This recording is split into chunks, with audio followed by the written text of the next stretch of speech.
What's the story, Lucas? What's this you're dreaming of? Hey, Lucas, can your dog read? No, I don't think my dog can read, nor write, nor talk. Oh, man. Or win a jousting duel, either. Man, it's 0-4 in Wishbone versus Spirit right now. Wishbone, Spirit has, unfortunately, I don't think could stand up to the likes of... Well, actually, no, I bet Spirit could just eat him. He's a lot bigger. That's true. So he does have the physical... But, you know what? It's like, you know, you go on these nerd forums, Will. They're always talking about Batman could beat anybody with prep because he's got the, you know, the technology and the resources and the superior intellect. And that's you could say the same for Wishbone. He's got all those costumes, and he's a gosh darn talking dog. Well, I mean, as they say, Lucas, it's not the size of the dog in the fight, but the fight in the dog.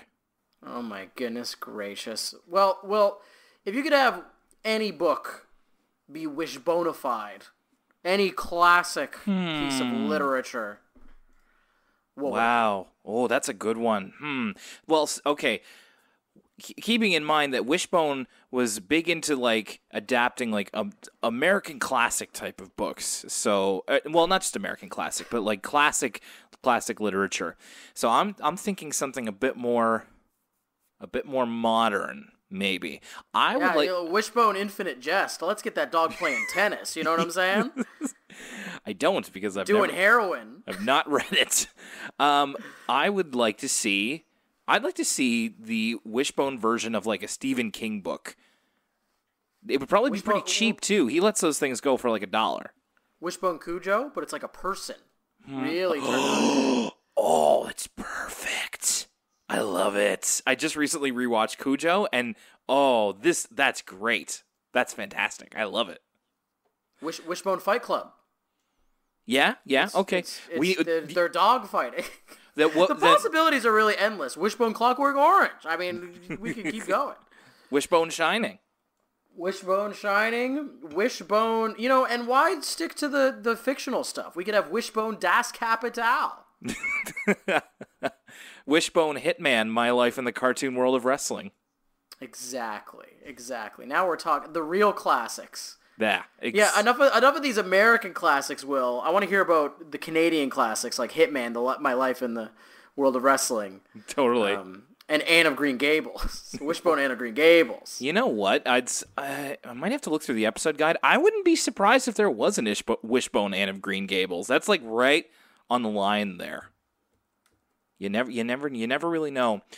Well, this is indeed For the Kids, a Patreon-exclusive podcast where we're talking about every PBS Kids show ever. My name's Will Young, and Lucas Mancini and is my co-host. We're here to talk about Wishbone. So, Lucas, I'm here and I'm ready for some dog talking. All right. So, Wishbone. This one was a little before your time, I think, in terms of looking at when it aired. So did you have any relationship with the show? Yeah, I remember watching Wishbone when I was a kid. Upon rewatching this episode that we watched today, I realized that really, really, really far off my memories of watching Wishbone. Like, I had no idea that half of the show took place in not the books. Like, I just thought it was this dog that reenacted books. I had no idea that there was this kind of, like, framing device of, like, this dog was friends with these kids and stuff. Well, to be honest with you, I mean, this kind of gets into my thoughts on the episode overall, which we'll get into a bit later, but I feel like it almost would have been cleaner if it were just Wishbone doing the books. Well, that's all I remembered from being... Like, I remembered the Rip Van Winkle episode of Wishbone. I remember some sort of Civil War episode of Wishbone, and those were kind of my two main memories of Wishbone, was just these pieces of classic literature, but with a talking dog. So much to my surprise... was I seeing all these early 90s kids dressed up like Tia Tamara doing their regular current day activities. So that's basically my only experience with Wishbone, is like the vaguest of vague memories. Okay. But I definitely know when I talk to people, Wishbone's like one of those things where, how old are you, Will? Not to put you on blast here. I'm 30 this August. You're 30 this August, so I'm 25. So in the 5 years difference, it's pretty much we're both just the same level of millennial. But there's a couple cultural touchstones I find that are way more important to people who are 5 years older than me or 3 years older than me. Gargoyles, for one. Yes. Don't really care about gargoyles that much. It was before my time. People your age, they friggin' love this stuff. They can't get enough. It's true. Another one. This one might not pertain to you, but Taking Back Sunday. Whenever I've played a Taking Back Sunday song at a party, all the 27 to 30-year-olds go absolutely ballistic. You know, it's funny. People my age, not so much. I actually know 30 to 35-year-olds who are really into Taking Back Sunday. So that one kind of missed me. I was more when I think of an emo band for my age gap, for my age, whatever you want to call it, I think of MCR. MCR, exact. So I'm willing to add Wishbone to the trifecta of the elder millennial mood board, along with Gargoyles and Taking Back Sunday. We are now, and the Wishbone has entered those annals. Because when you talk to people a little bit older than me about Wishbone, their eyes light up, they get really excited. But for me, I just kind of remembered it as that dog that would talk on the PBS sometimes. Do you know something? I think it's interesting that you say that, because I think in revisiting it and also doing the research about Wishbone, I really wonder I wonder about its cultural impact, and I wonder about the memories that people have of it. Not to say that, people are lying about having seen it or something like that, but it's one of those shows where, so I watched, to be honest with you, it was one of those shows where I always watched the beginning, and then I changed the channel, and then I would come back for the end. It was never like the concept when I was a kid sounded more interesting than the execution. And that's on me as a kid. I'm not saying that as a judgment of the show. It was just like, they're talking about books. And at the time I was a big reader, so I'm just like, I'll just read the books. You know what was a more a bigger Wishbone thing for me were the books based on the show, based on the book. Like I had a couple of those. Oh, interesting. We're going to get into that in a bit with the merchandise of Wishbone, but I'd say that actually had more of an impact on me than maybe even the show itself. That's how I interacted with different types of novels that I hadn't read before and still haven't to this day. So, it's a little bit of a complicated history. And, in the history of Wishbone, I do wonder if this sticks in people's memories in the way that they think they do, and if it will stay there, unlike, say, something like Gargoyles, which my friend group very much into Gargoyles. Or Beast Wars, or Reboot, or what have you. Oh, now we're talking. Yeah. Put Beast Wars on PBS. Hey, look, the coverage of Beast Wars in the 90s was just fine. I think not exactly in the demographic, although I did learn a thing or two about animals from Beast Wars. Mm-hmm. And Starscream's ghost. Yes, you know what? Actually, that did end up to me learning something eventually. Some piece of Transformers history. Transformers History 101. So let's talk a little bit about the show Wishbone, which of course most people remember as the dog that reenacts famous books. Wishbone was created by executive producer Rick Duffield, who is now the president of Trailblazer Studios, which describes itself as a full-service entertainment, production, post-production, and sound studio in Texas. Wishbone, a very Texas production. There's a lot of parts of it, like a lot of people who worked on it came from there. A lot of the actors are from there. So if it's weird to have it in this kind of cultural identity as part of Texas. You might never have guessed that just by watching the show.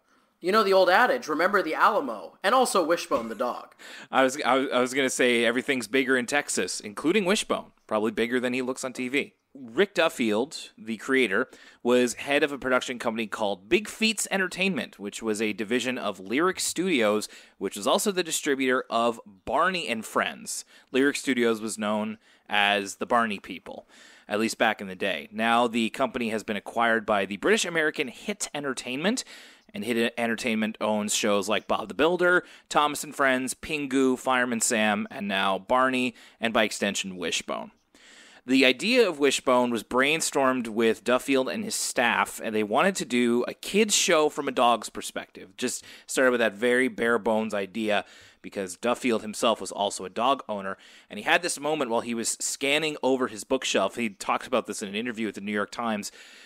He had like this aha moment of, what if you put a dog in a literary setting? And that's kind of where Wishbone came from. And it's sometimes we get these and it's like it wasn't even much of an idea. They just kind of went ahead with something. But this was like a bolt of inspiration hit Rick Duffield, and he was like, I have to make this Wishbone show. He read White Fang or Call of the Wild or, one of the numerous Hound of the Baskervilles. And he's like, what if every book had a dog? See that in the biopic of how Wishbone was made, like the dramatization of how Wishbone was made. That's what I have it do for a laugh. Like he scans over his bookshelf, and those are the 3 books he comes across, and he's like, "Yeah, dogs." Yeah, like it's like in that IMO, in my opinion, that bad Freddie Mercury movie when he's like playing the chords to like Bohemian Rhapsody. And she's like, what's that? And he's like, oh, it's just a little something I'm working on. Like a conversation that absolutely, definitely never took place. And it's like that, but like, this guy's, okay, I got it. I got the scene. I got this Texan TV producer, right? He's reading like some classic novel, okay? And then a dog takes it from him. And then he's like, oh, you know what I'm saying? What is that you're working on? You'll see. One of those types of things. So he decided to go ahead. He was going to create a 7-minute pilot for Wishbone and had a 3-day dog casting session because, of course, dogs are a big part of the show. And they managed to find the original Jack Terrier, the Jack Russell Terrier, because that's the type of breed that Wishbone is. They found the actor whose name was Soccer, who would end up being the primary dog actor for Wishbone. Respect. That was one of my questions, Will, is how many Wishbones are there? There are 5, or there were 5, I should say. I have it here. Wishbone played by 5 dogs. So Soccer was the main one. There was also Shiner, Slugger, Phoebe, and Bear. And it's funny, when I was watching the episode, I could kind of see, like, I think I was able to identify a couple shots where I'm like, I'm pretty sure that's not Soccer. Like, I don't know which other one this is, but he looked just a little different. And so, yeah, they had this 3-day casting session. Soccer is one of the few dogs to have his own Wikipedia page. He did a lot of commercial work before Wishbone. He was chosen from over 100 dogs and did the whole episode. So the best part was reading about the challenges of working with a dog. Duffield said the biggest challenge with working with the dogs was getting them used to the cast because, of course, they're more used to their trainers, and it takes them a while to warm up to the cast, and keeping their little hats on in all the costumes that they made, because that's the part of their costume that the dogs would scratch at the most. And it's just like all these little things about, sometimes you think about with these types of shows, like casting kids can be a bit of a hassle because you have to have like tutors and stuff like that. Imagine throwing a dog into the mix and all of the ways they can grind a production to a halt. Well, it's funny because this is the difference between looking at this show like this with adult eyes and kid eyes, is that, as a child, I'm like, look at this hilarious talking dog reenacting these classic novels. As an adult, I'm just thinking about the animal rights violations. I know about Milo and Otis. I know about all the dark, depraved backroom things that go on these animal-based productions. So, how much of Wishbone is Air Bud, where all the puppies are happy and well treated, and how much of it is like Mr. Magoo or Milo and Otis, where these animals are being mistreated. Well, the good thing is that most of I from what I understand and what I'd like to think, most of those mistreatment of animals cases are from pre-code movies almost, or like the Wild West times. Now the American, I imagine it's really hard to get away with that stuff. Although there was that thing in that A Dog's Purpose movie a couple years ago about them endangering the dog or whatever. So maybe I'm not sure. I could not say for sure. So unfortunately, I have to mention, of course, that this is a pretty old show. So unfortunately, Soccer did pass away in 2001 at the age of 13. So rest in peace to Soccer. Rick Duffield wanted Wishbone the program to be a way to get kids to read great books because, the episodes are only half an hour long and they really are only the Cliff's Notes version of the book. So he wanted them as like a gateway into doing that. So I also found it interesting that the show had a lot of creative freedom from PBS. There wasn't a whole lot of oversight, according to Duffield. So I don't know if we really saw it as much in this episode, but in some other episodes, they are pretty open with the fact that like some characters die or there's like more adult themes going on in these classic works of literature. So I think that's pretty cool that they were allowed to have that kind of control. So this is the weird thing. This is part of what I was talking about earlier where, who knows how long Wishbone will be in people's memories. Wishbone's not available on any streaming services. It was initially canceled after its initial run of about 2.5 years by PBS because they didn't see any merchandising potential in the show, which is kind of strange to me because I always wanted a stuffed Wishbone when I was a kid. I mean, it just seems like all the dog-based stuff, it kind of just writes itself, right? In what sense? So what I mean is that like PBS didn't see any merchandising potential in the show, which was the reason given as to why they canceled it after a while. And I'm just like, well, they were already making like, we're getting into the merchandise in a second, but like, stuffed Wishbone, like making all kinds of stuff based around the image of Wishbone and like marketing it to kids who love dogs. I mean, what kid doesn't love dogs? It just seems a little short-sighted to me. It's true. I mean, and kind of what era are we dealing with again when it comes to Wishbone? It's like early 90s, right? Mid-90s, yeah. Mid-90s. So, Gremlins 2 had come out in like 89, and that's already commenting about the sort of commercialization of the Gremlins, and, they're making fun of like the little gremlin with the sticky things on its hands that stuck to the back of your car window and stuff. You could have plush Wishbones, Wishbone t-shirts. You sly dog. You just wanted to bring up Gremlins 2, didn't you? It's true. Any chance I get. Yeah. And so the other thing is that PBS doesn't have the license for Wishbone anymore, so it can't play the old episodes. So basically, from what I understand, Wishbone is just kind of gathering dust on the shelves of Hit Entertainment, and they never. The home releases they put out for it on VHS and DVD are very sparse. There's no like full series Wishbone release or first season of Wishbone release. It's like a couple of episodes here and there, a few episodes on a DVD, and that's it. So you never know. Like in 10 years or so, this could be bordering on becoming lost media.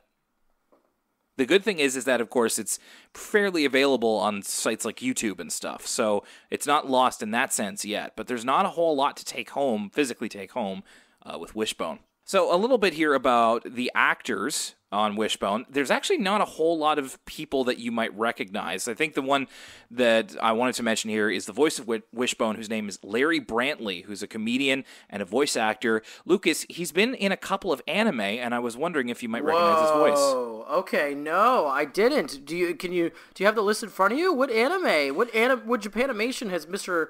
Brantley appeared in? So I took his main roles. Like he's been in a bunch of voiceover stuff. So this is kind of the recurring roles he has. So he's in the One Piece anime as Hody. I don't know if you watched the. I'm not familiar. I got friends who are One Piece people, but not me. Okay. Do you watch Fairy Tail, or have you watched Fairy Tail? I've heard of Fairy Tail as a poor man's One Piece. Okay. But the people who like Fairy Tail really like it. He was the character Chapati. And have you ever watched My Hero Academia? I have indeed. He is Spinner. I don't know who that is. Okay, yeah, no, I know Spinner. Okay, and again, a couple more anime credits here and there, but kind of like various credits, or like he was in 1 or 2 episodes. So those are kind of his more main roles. Still kind of active today. And he's also, get this, he works at the Medieval Times in Dallas as one of the performers. Honestly, of all of his credits, respect to that one the most. Do you think so? Legendary. Oh, yeah. Working at Medieval Times, it's the dream. Is it really the dream? I mean, I guess I never thought about it. I've never been to Medieval Times. I always wanted to go to the one in Ontario. You've never been to Medieval Times? No, I want to go. Oh, you would fit in so well. I could just see you with a giant turkey leg in your hand, hollering. It's like wrestling, Will. You'd love it. I've only interacted with it from like movies and TV shows, watching people go. I do want to go. I want to be in the Black Knight section so I can cheer him on. It's such a cool idea. Like I really want to give it a try. It's just for lack of a medieval times here. I think the only one that I remember is in Ontario, and I don't even know if it's there anymore. Oh yeah, it's definitely still there. That's always a highlight of the trip when some of my friends go to Toronto. They always hit up the medieval times. I got to go next time. Like I said, other actors on the show, mostly Texas-based, never really were in other stuff after this, so not a whole lot to say. So Wishbone, the show, originally aired from October 1995 to December 1997, the first year of your existence, if I'm not mistaken, Lucas. That's right. The 1995, I would have been a few months old. I was born in February. My God, imagine that. You and Wishbone touching down in the same year. 50 episodes of Wishbone over 2 seasons, and 1 film, Wishbone's Dog Days of the West. It was a direct to PBS film, and then they put it on video. Is it a parody of Dog Day Afternoon starring Wishbone? Does Wishbone run around yelling, Attica! Attica! I wish. No, it's just like a Western. I forget exactly what it's based on, but that's even better, and I'm disappointed that it's not. So thank you for putting that idea in my head. So the show, even though, it was seen as not like a big moneymaker or anything like that, it was a critical darling, and it won a lot of awards. So it won 4 different daytime Emmys based off of its art direction, set decoration, its costume design, its graphics. So it was very celebrated for the costuming department, which I think is well deserved. I mean, that's what stuck out to me the most about the episode. Same, absolutely. Like, watching the episode we watched today, you could tell that, it looks, for a show that I assume, it's on public television, it's made predominantly by this one studio in Texas, it's got a talking dog, you'd think it'd be like a pretty rinky-dink production. But the budget really shines in the reenactment sequences. Like, there's all these costumes and there's special made dog costumes. All that stuff looks like they're punching above their weight. For sure. And the sets as well, there's a lot of love poured into them from everybody working on them. Wishbone also got a Peabody Award in 1998. Peabody Awards, quote, honors the most powerful, enlightening, and invigorating stories in television, radio, and online media. It won 2 Television Critics Association Awards for Outstanding Achievement in Children's Programming. One of those, it tied with Bill Nye the Science Guy. So that's kind of the generation of children's television that we're talking about here. I mentioned earlier, so even though there didn't seem to be a lot of merchandising opportunities for the show, it still had its name over a lot of Wishbone-related books. Some that were related to the show directly, and others were kind of sort of recapping the episode where they talked about a certain book. So, for example, I owned the Wishbone book that was about the Legend of Sleepy Hollow, and there was another one that did, I think it was 20,000 Leagues Under the Sea. So that's how I encountered those stories before reading the actual books. And Will, were the books just like, because it makes me wonder, for like instance, what's the captain's name from 20,000 Leagues Under the Sea again, the crazy guy? Captain Nemo.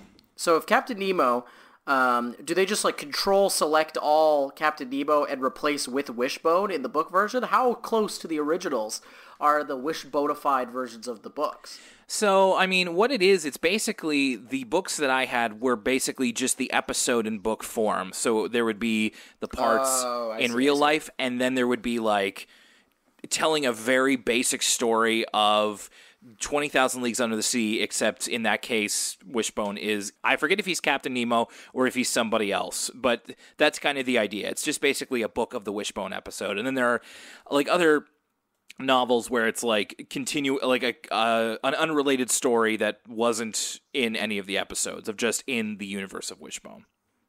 So from the Scholastic Book Orders, I got those. So those were the Wishbone Expanded Universe. Yeah. Wishbone fights Darth Maul. What's the name of the Sith with all the lightsabers on his body? Oh, gosh, that guy. He's like the Emperor's son. I forget. Yeah. I was going to bring up Luke. Ah, yes. The clone of Luke with an extra U. Wishbone. Wishbone, yeah. Wishbone's bottom half gets cut off and replaced with spider legs. So they made over 50 books on the Wishbone property. And believe it or not, they actually made a couple of video games off of Wishbone as well. PC games. So there's the Wishbone Activity Center, Wishbone Print Tricks, which is So 90s. Just the computer games that are all about printing out. They're basically print studios. Oh my gosh, Mom and Dad would be livid. Ink is still worth its weight in gold. And a point-and-click adventure game called Wishbone and the Amazing Odyssey. And you can find run-throughs of those on YouTube if you're so inclined.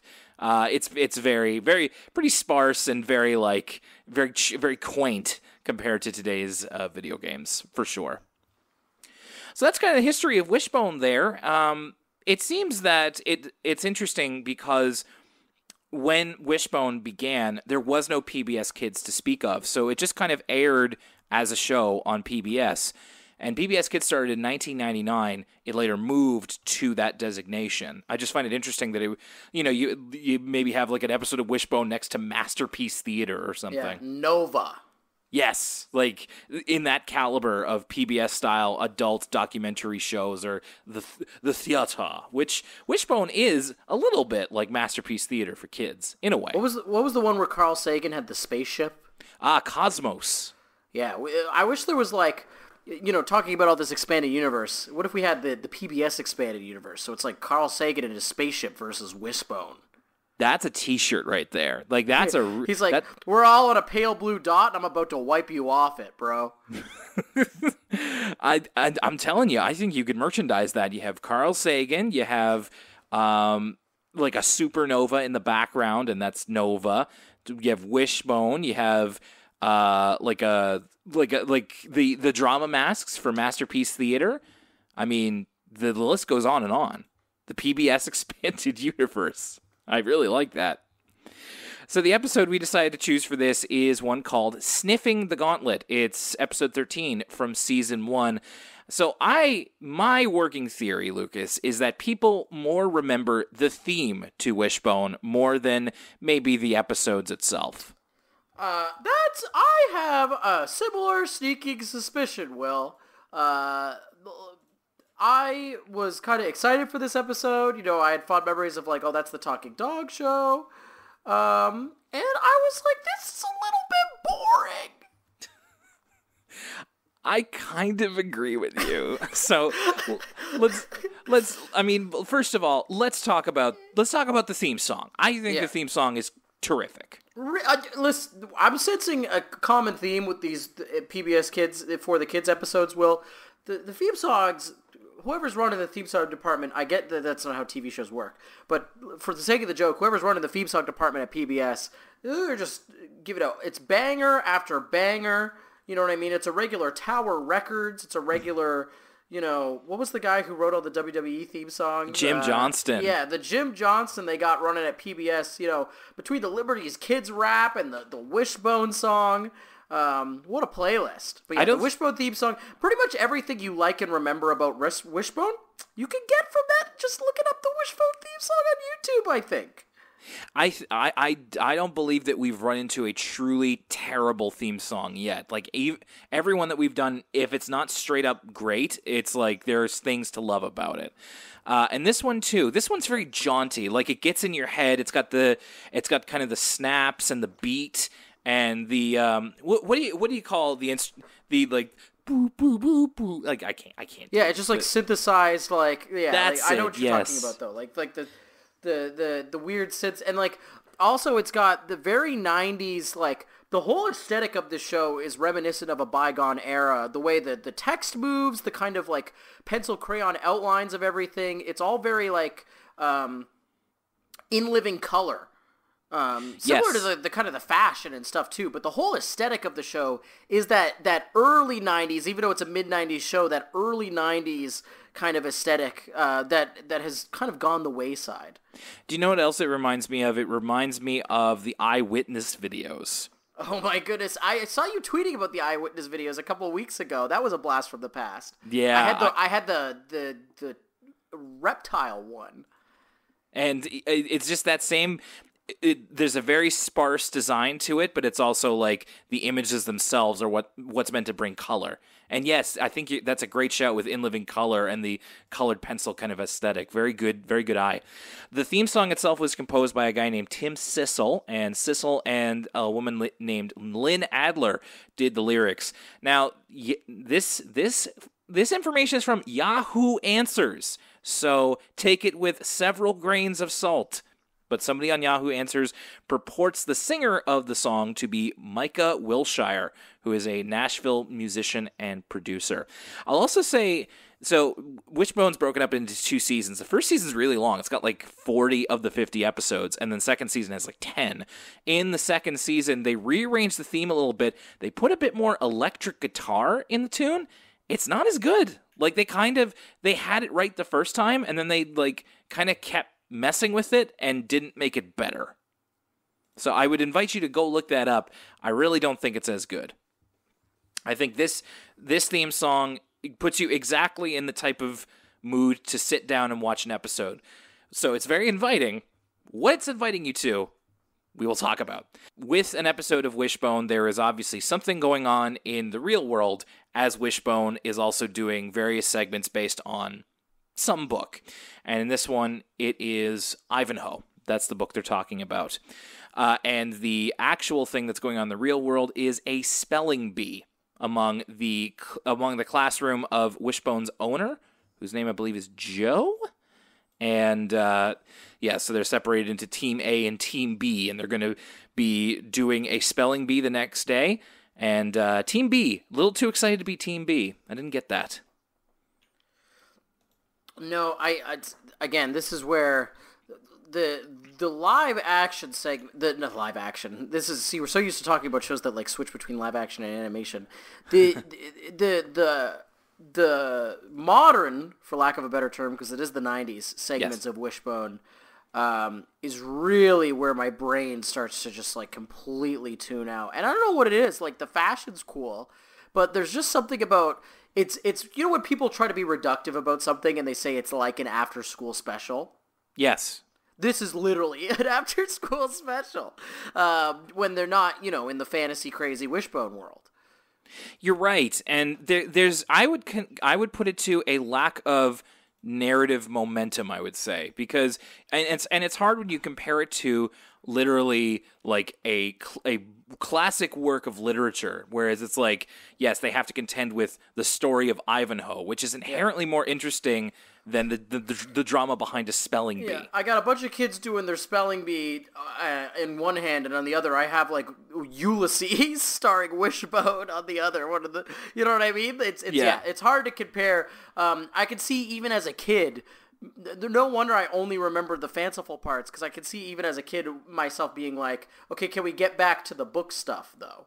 Right. Or it's interesting that you would say Wishbone's one of those shows where you'd watch the start and then watch the end, because that's when you see all the book stuff. That's right. What did you think of Wishbone's voice actor? Because his role is very much to be the comic relief of the show. He's, they've always kind of got him doing, kind of just riffing, just like throwing out kid-friendly punchlines here and there, and just doing the dog stuff. So, what did you make of him? It's interesting because it's a great vocal performance. It's obviously a very animated guy. I remember of another dog voice actor that carried a PBS Kids show, the guy who played Ruff Ruffman, and sort of how that show was completely on that guy's shoulders in terms of how important that performance is to the show. And Wishbone's the same way, where he's really carrying the whole thing. But also, it's just kind of like, it's not really my type of. It's very much. When people play Spider-Man. You'll appreciate this. Okay. When people play, there's kind of a spectrum of when people are doing performances of Spider-Man, right? Like specifically in like animated shows and stuff, and how jokey they make Spider-Man. And sometimes it like really works, and then sometimes you're like, this guy's in all these dire situations, and he's using schoolyard humor. You know what I mean? Right. And again, I'm not the intended audience for this. I'm just saying, I was like, sometimes Wishbone had me rolling my eyes a little bit. Yeah, and in terms of Spider-Man, it's like if you make him too jokey, then he becomes Deadpool. And that's the reason we have Deadpool, is because Deadpool is straight up humor. There needs to be kind of you need to be melding the serious with the funny. And of course, Wishbone doesn't need to be serious, but I understand what you're saying. I do kind of get that vibe of like he's like the wackiness is turned up maybe a little too much, but I agree. And I think that's important to put out there, is that I think he does a very good job at personifying Wishbone. And I remember as a kid, I thought Wishbone was really cute, and it wasn't just the fact that he was I was going to say, juxtapose that fact, all that criticism aside, I'm watching the video right now. I'm watching this dog shoot an arrow, and gosh darn, is Wishbone, even though I'm sure these outfits are horribly uncomfortable for him, is Wishbone ever The costumes cute? are so fantastic. I don't think we can even properly say. So, like, of course, he's a normal dog when he's not in the book. And when he's in the book, he's dressed like a character. And this one, they have him dressed as, like, basically in, like, night-type clothes. It's so good. And I totally get why they won all of those awards around their costume design. Not just for the humans, but, like, for the dog, too. It looks fantastic. I can't say whether or not it was necessarily comfortable for the dog, like you said, but I mean, man, it really just helps to sell it just a little bit more when he's in all these period-appropriate clothes. And you see it through the opening, too. They have so many different characters that dog has to be, that all 5 of those dogs have to be. So I really think that is one of the lasting positives of the show is the design of everything in the mise en scène, if I can bust out my film school terms. So I've never read the book Ivanhoe. Nor have I. I wasn't even familiar. This was a classic that I wasn't really aware of. I was aware of it from a Teletoon cartoon of Ivanhoe, which I also didn't watch, but I remember seeing that intro many, many times on Teletoon, and I was like, oh, okay, I don't like that show, but it stuck in my head of like, oh, that's who Ivanhoe is. Also didn't know Ivanhoe was another story, much like Robin Hood, about how terrible Prince John was and how great King Richard was. Like, it kind of fits within that universe a little bit. Yeah, and also taking a look at they've talked about these two in the Wishbone version. What do they call them? There's the Normans. The Normans and the Saxons, I want to say. Yeah, it seems in the original Ivanhoe that was just Jews and Christians. Right, and I think that's kind of I imagine that they still use that, but then there's it's accepted that that's what they mean by that. Yeah, for sure. They don't say it's right outright, and they're able to kind of lean on those terms of the time. But yeah, you're probably not too far off the mark there. Also, it doesn't help the spelling bee part of the Wishbone episode when it's like, you and me, we've seen a spelling bee episode be a bit more dramatic than this in a very early episode of Arthur, so unfortunately that doesn't help. I will say, to give the spelling bee episode a little bit of credence, when the actual spelling bee section is taking place and this teacher's throwing out these words, I would be knocked out of this. What grade are these kids supposed to be? Like 3rd grade? I would be knocked out of this 3rd grade spelling bee within moments. It's like it's not easy. Some of these words he's throwing out when he gets to synagogue, buddy, I don't know. Sinna who? Sinna what now? Now, Lucas, I was very good at spelling as a young man, so this was a nice refresher. It was like, okay. Were you actually trying to spell the words too? Yeah, I was. I'm dyslexic, bro. I'd be throwing my hands up in the air. I can't spell any of this. I'd be out here in front of all the kids being like, now, you know that language is descriptive, not prescriptive. So as long as you understand what I was trying to convey, it doesn't really matter if I spelled it right. Spoken like someone who never won the class spelling bee. But fair enough, totally. It was kind of a good mental exercise to do it in my head, so I liked that. There was a great transition here. So it was when they're going from, it's the second time they're going from real life back into the book. One of the kids. So the idea is that of the teams, Team A and Team B, the main characters are on Team A, and leading Team B is like their nemesis, I guess. Her name is Amanda, and she's kind of just and a mean girl. Incredible. Yeah, hat. she's wearing the hell out of it. Yeah. And again, very very like Sisters-esque.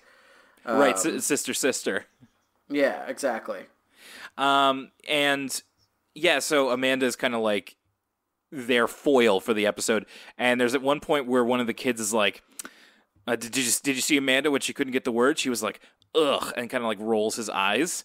And then it goes to the book, and it's like Ivanhoe is dueling with a soldier, and the soldier does the same ugh motion. And I'm like, that's pretty good. Like, that was actually pretty good. So, and of course, this Norman that Ivanhoe duels, it's funny. It's just kind of like, they put like, I don't even think they put the sword in the dog's mouth at this point, but they do have him like running circles around the guy. It's like close cut to the guy going whoa, and then cut to the dog running around him. It's just, the little shortcuts that you notice now, but it's like works pretty well. Yeah, I mean that's another thing to talk about, like this production value in terms of how difficult it's got to be to work with animals and all the stuff they get the dog to do.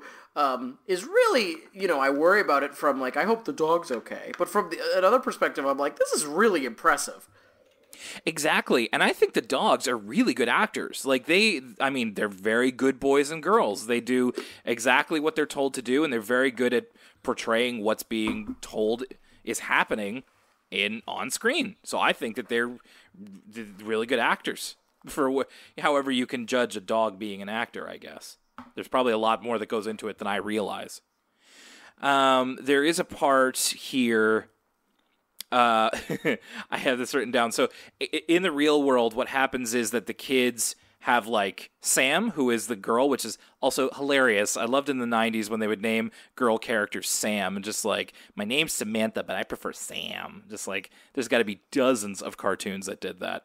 And she accidentally eats coconut, and it turns out she has a coconut allergy. They're like eating protein bars, and then she's like, oh no, I'm allergic to coconut. And for a second I thought this was going to get like real serious. I thought that a coconut allergy would be like throat closing, like when somebody who's allergic to fish eats shrimp or something. You're thinking about that Binky episode. Yes, exactly. But no, I did look it up. She says she breaks out in hives, and she starts like sneezing and coughing. And so that is more of the coconut allergy reaction. But there was a moment where Joe, the main character, is just like, do we need to call an ambulance? And she's like, I don't think so. Sam can't compete in the spelling bee. She's dead. Thankfully not. It wasn't quite that serious.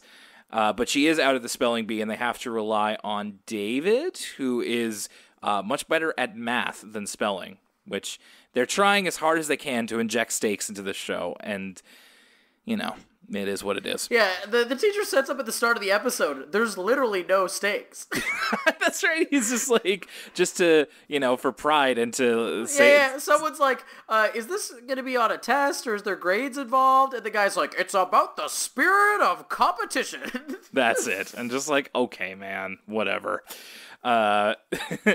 They go back to like the next day of the spelling bee, and I have to roast this one kid who's like camouflage, and he's like CAMAFLOGE, and I'm like, bro, camouflage? Like if I was there, I would be booing his ass off of the fucking spelling bee, like he's we're at the Apollo or something. That's me you're booing there, Will. I'd be saying camouflage. All right, you're right. I should maybe back off. Maybe I should think before I boo. I also liked David spells like a difficult word correctly, and he just goes like, that one was for Sam. Oh my gosh. Tributes. Just like, she's not dead. She's just not here today. The more I think about it, the more I'd rather fight the dog in the Middle Ages than compete in the spelling bee if I had to pick between the two. Yeah, you think do you mean like you would have a better chance, or you would feel... Yeah, I think so. I think that dog's pretty small. But I don't know, those dogs are vicious. Isn't it like the same type of dog that's on Frasier? And that dog was like out here killing cats. Yeah, Jack Russell Terriers can be like mean little bastards. So who knows? Yeah, exactly. They're like they look very cute, but they also have like a very like the bark at the end of the Wishbone theme. It's not a very inviting bark. It's very like, get away from me kind of thing. I'm like, ugh, okay, Wishbone. But then so that's how. Like, that's why I think the voice acting on Wishbone works really well, because it's also very inviting. It's like, you look at a dog like that, and you would think he would sound like that. So I think it's like projecting with the voice what you want the dog to be like. Also, there is an actual sword fight scene with Wishbone, who is playing Ivanhoe, by the way, against a Norman, and watching people sword fight a dog and lose, pretty good. Like, that's maybe my favorite part of the episode. Just watching the sword fights, and these guys basically have to wrestling an invisible opponent. Then they have Wishbone do a little kick to him, and he's like, yeah, "Ah!" it's like when Kenny Omega has to wrestle like a doll or like a little girl. Yeah, it's more of a test of his acting and selling ability than it is, the dog or the invisible person or the little girl being like a good fighter. It must have been a challenge. And this is where I had the note where I was like, no offense to the kids, but I kind of wish the show was just the books. I mean that as a compliment to that part of the episode.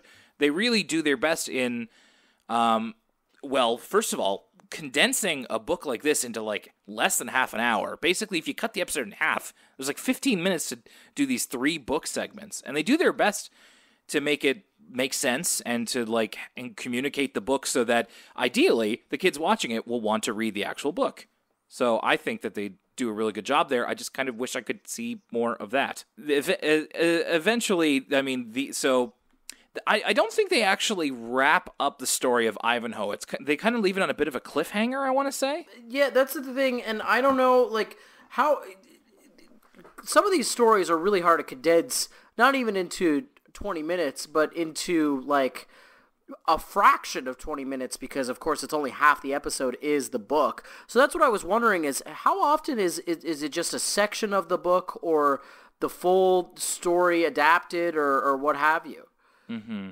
It's a good question, and I know that the idea is that they want kids to read these books, so they can't give away the whole thing, but you also don't want to end it it's like, what's going to happen? Better go and read it. They need to have some sort of resolution. And I just wonder how much of the book is this? So I guess the only way to find out is to read it. So maybe after this I'll read some Ivanhoe. Eventually Amanda messes up on the word miscellaneous. I love how shook she looks as well. She's lost all faith in herself. And then David spells miscellaneous correctly and wins the spelling bee. And that's kind of the end of the real world drama, such as it is. What I did like at the end of the episode here, did you see this behind the scenes segment that they did on building the set for Ivanhoe? Oh no, I didn't see this.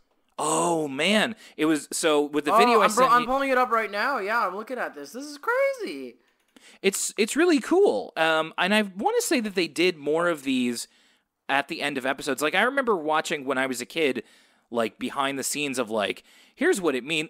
Here's one of the actors in one of our segments. This is what she had to do. Here's a stunt person that we had for this episode.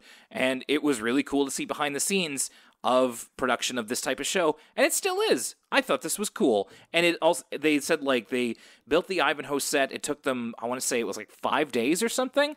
And it also makes you appreciate more the work that people did on the show. They really put their heart into it. So, if nothing else, I appreciate the effort that was put into this. What I also had a good memory of was the tag at the very end of the episode where they encourage you to visit your local library and bring somebody tall for the hard-to-reach books. I remember these because they were at the very end of a Wishbone episode, and I would usually see it when I was turning the channel over to a PBS kids show that I wanted to watch.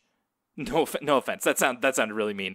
If there was a show on after Wishbone, I'm like, I want to watch that, and I would see the end of the Wishbone episode and just kind of stick it on for the last 5 minutes. So that was pretty clear in my memory.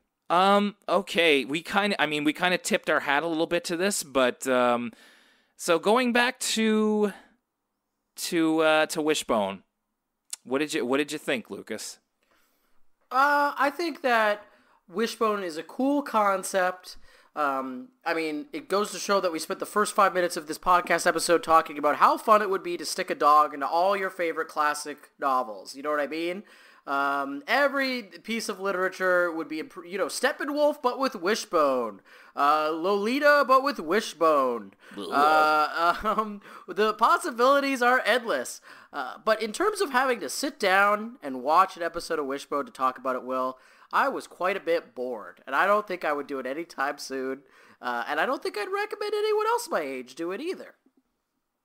I think we disagree on one thing. I would recommend people our age watch this because I think it's important to remember Wishbone not as we think we do, but as it actually is. And what I mean by that, I feel like we've said a lot of positive things about the show that we like. There's a lot of elements of the show that I like, but together as a whole, not really. And it's weird because we've talked about shows before that I was like, I never watched this because I thought it would be boring, and I was totally wrong. This was one that I was like, I was never really interested in it. I'm not really interested in it now, so I can kind of see why. I think that it's really cool that they put this work into Wishbone and made this concept work. It's, just watching it as an adult, which of course is the proviso. If you're a kid who likes to read and is kind of down for this sort of thing, you might like it. As an adult, I really don't think that there's much there other than seeing the dog in costumes, which always got a little giggle out of me. So well, that's one more thing about it is that I think the pace of Wishbone isn't really conducive to today's children's programming either. You know what I mean? I think the concept is still so strong. If you were to do like a new animated series of Wishbone that was just a dog reenacting classic literature, so you wouldn't have to do all the live action stuff, and you could be like, oh, here's Heart of Darkness, but with the Wishbone, and here's, all this. It's because the concept is still so strong, and my memories of Wishbone as a kid kind of got me interested in the books that Wishbone was reenacting. So I think there's value, but I think the show as is just so slow and so plodding and so kind of just hard to watch in terms of how boring it is because it's kind of a product of its time. I think more so than anything is if we were going to recommend Wishbone to children, we need a Wishbone reboot. A Wishbone reboot. I think you could totally do it. And I know that sometimes with these types of shows, maybe, I don't know if people are so keen to work with a show with dogs, you could easily animate this. Of course. Dude, Dune with Wishbone? We got Wishbone going to the planet Arrakis to mine the spice melange? Are you kidding me? Now, I know you say that maybe half jokingly. That would actually be really cool. Like, I think that would be. You could do. I mean, this is tangled up in like Neuromancer Wishbone. He's maybe console cowboy. He's jacking in. You could do like.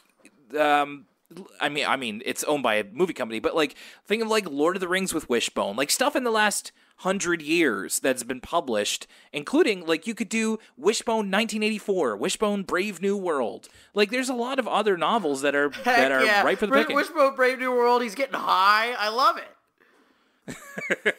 All right, maybe not that one, but you get what I mean. This concept has legs, has 4 of them, in fact. So I think that there could be something cool to be done here, and it would also just kind of be too bad to have all of this clearly hard work that was done on the show be forgotten. I think Wishbone, you don't have to like Wishbone, but you do have to respect it. Is probably my closing thoughts on the show. And I'd concur.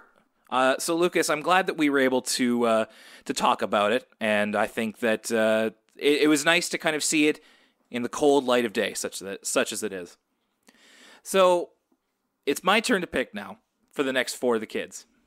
And Lucas, there's something I think that I really want to say to you on the air that will tie into this quite nicely. Lucas, I love you. Aw, that's very kind of you to say, Will. I love you too. Well, okay, so I love you, and you love me. Lucas, we're a happy family. No, I'm going to stop you there, Will. I don't think that we are blood relatives. I mean, we might be family in like the Fast and Furious sense, but are we talking about Barney next week, Will? Are we talking about that purple dinosaur? With a great big hug and a kiss from me to you, won't you say you love me too? No, that's not social distancing. Next time we are indeed going to be we're going to be ripping the Band-Aid off and talking about Barney the dinosaur. Or Barney and Friends, I think is the proper name. You heard it here first, folks. 2 weeks from now, we're going to bust it wide open. Did Barney have drugs in his tail? We're finally going to get to the bottom of that often repeated rumor around schoolyards across the country, but you're going to have to wait 2 weeks. Yeah, I got a feeling we're going to get into a lot of schoolyard rumors. We're going to be talking about, like, Flash games. Exactly. We're going to be talking about all that stuff. We're going to be talking about the fact, do you remember that Barney had a movie? I forget it all the time and then remember it because... Loved that movie when I was a kid, Will. It was my favorite movie when I was 5. I'd like to think it was everybody's favorite movie when they were 5 at some point, too. We're going to get into all of that. It's going to be a lot of... I hope it's going to be a lot of fun. God, I hope nobody's around to see me watch Barney. That's somehow maybe the most problematic thing I've watched for the show so far. It's just like, I'm nearly 30 years old. I'm going to be in my pajamas, maybe even my underwear, and watching Barney alone at home. It's going to be life. It's going to be life-defining next time here on For the Kids when we talk about Barney. Lucas, I get the sense that you're ready to look back on it as well. I look forward to it. I'll see it until next time on For the Kids. That was PBS. What's the story, Wishbone?